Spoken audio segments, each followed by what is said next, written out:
আমরা দাঁড়িপাল্লার পক্ষ থেকে আসছি, জামাতের পক্ষ থেকে আসছি। আপনারা সব দিকটাই দেখছেন, একবার দাঁড়িপাল্লা দেখবেন। এটা আপনার ব্যাপার।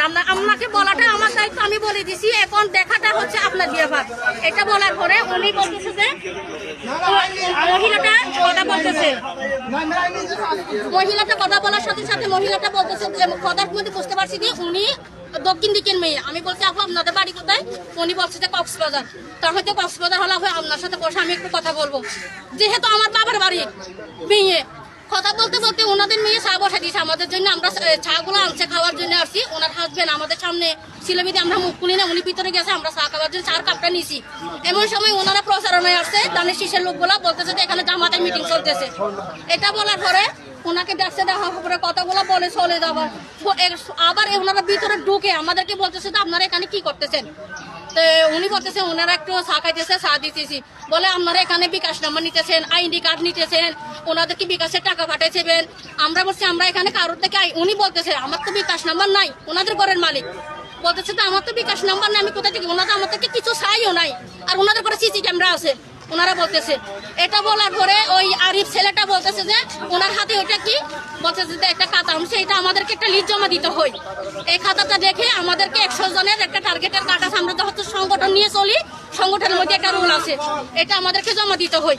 এটা বলার সাথে সাথে উনি খাতাটা নিয়ে আরিফ ছেলেটা খাতাটা নিয়ে চলে গেছে। লম্বা করে আরিফ ছেলেটা খুব লাল করে আরেকটা আছে। তো জাহাঙ্গীর ছেলেটা বলতেছে আরিফ আরিফ লিটন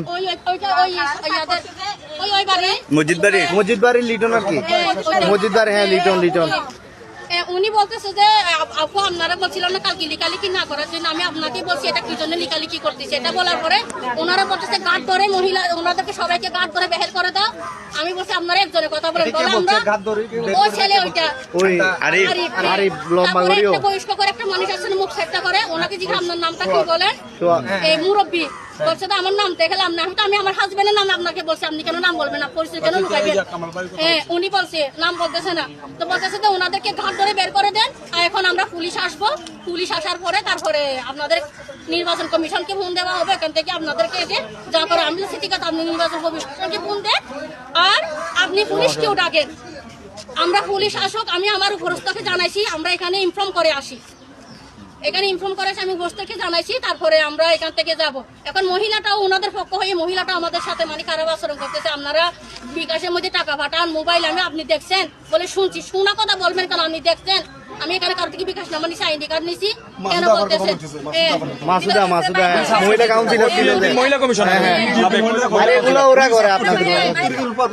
উনি বলতেছে বের হন আপনারা, আপনাদের মান সম্মান থাকতে বের হন, ওখানে ছেলেগুলো দাঁড়াই আছে, আপনারা বের না হলে মহিলাটা বলতেছে যে সমস্যা হবে, মহিলা আপনাদের সমস্যা হবে, আপনারা বের হবে। আমি যখন এটা বলার পরে আমি আমার হাজবেন্ডকে দিশনে রিসিভ করে নাই, এরপর আমি সাবুদ্দিন ভাইকে কল দিছি যে ভাইয়া আমরা এই জায়গার মধ্যে আসি, এখন আমাদেরকে ওনারা ঘর থেকে বের হইতে বলতেছে, মানে ধাক্কা দিয়ে বের করে দিবে আমাদেরকে, মানে ঘরটা ওনাদের। এখন আমি আপনাদেরকে গায়ে হাত তোলার এরকম মেন্টালিটি দেখাইছে, মানে ওনারা মানে পারতেছে না, আমাদেরকে ধাক্কা দিয়ে মানে বের করে নিয়ে আসে, এরকম মানে পারতেছে না। আমি বলছি ধাক্কা দিয়ে বের করে ফেলবে, আমি বলছি যে ধাক্কা দিয়ে বের করে ফেলবে। আমি বলছি যে দেখেন আপনি এলাকার মানুষ, আমি এলাকার মানুষ, আপনি এখানকার ভোটার, আমি এখানকার ভোটার, ভোট প্রচারের সবার অধিকার আছে। আপনি কেন উশৃঙ্খলা কথা বলেন? আপনারা একজনের কথা বলেন, বলা আমরা এখানে সবাই নেতা, সবাই একসাথে কথা বলবো।